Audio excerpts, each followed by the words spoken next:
We're going to look at some properties of multiplication in this video.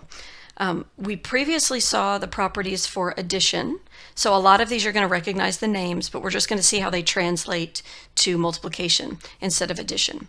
So first we have the closure property. If you remember, the closure property is where if you have a set of numbers, if you take two numbers in the set, A and B, and you multiply them, you should get a number that's also in the set. So if A and B are whole numbers, then A times B will be a unique whole number, and it should be still inside of the set. So that's what the closure property is. It's like the set is all nice and tight and closed, and everybody that belongs to the set, if you multiply, you still get members that are inside the set. Then we have the commutative property. If you remember, the word commute means to move. This is where the numbers are in a different order. So with addition and also with multiplication, if you change the order, it doesn't change the outcome. So A times B is the same thing as B times A. So you see how the numbers moved? They changed order. That's the commutative property. The associative property is the one where it's just the association that changes. So the order of the numbers doesn't change. A, B, C, A, B, C.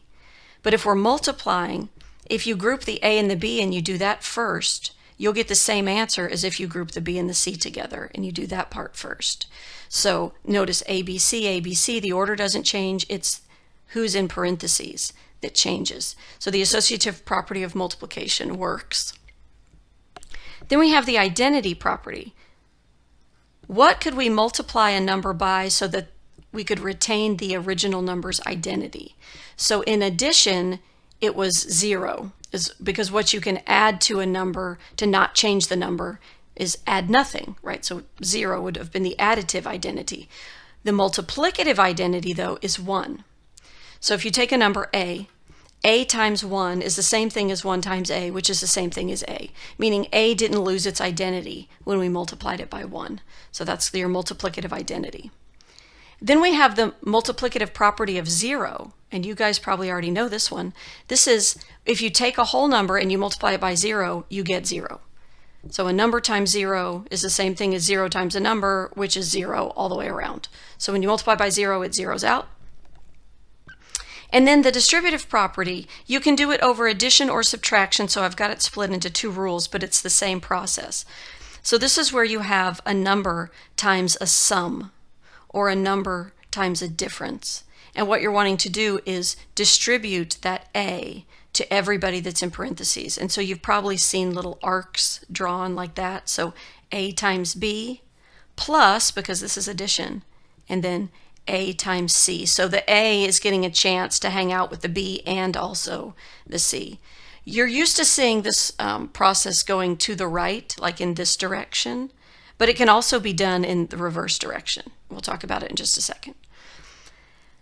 The distributive property over subtraction, of multiplication over subtraction, you take A times B and then minus A times C, but A is still getting distributed to both of those guys, but we just have a minus in between. So you'll see how the A shows up in this first group and it also shows up in the second group. You might say, well, that seems redundant to have to write down the A twice.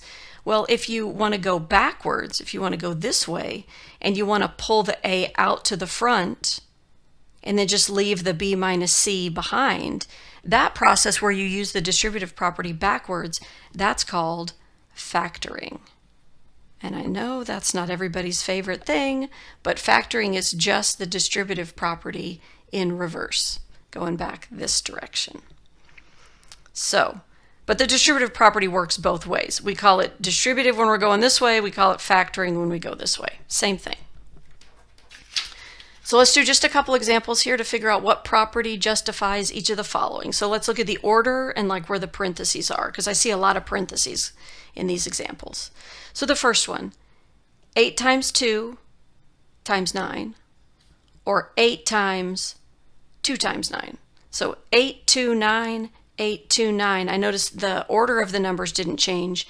What changed was the association and where the parentheses were. So this is the associative property. On B, 2 times 3 is equal to 3 times 2. Well, the order changed. 2, 3, 3, 2. That's commutative. That's a commutative property. Let's look at this one. 3 times a sum. And then it looks like they're now doing 3 times the first number plus 3 times the second number. Well, that sure looks like the distributive property. And I know it's distributive property over addition. You don't have to say that part. Oh, I guess I should put property on all of these. Sorry. Whatever. There we go. So those are the properties. It's kind of hard to see the identity property and the closure property in a problem like this. So these are usually commutative, associative, and distributive.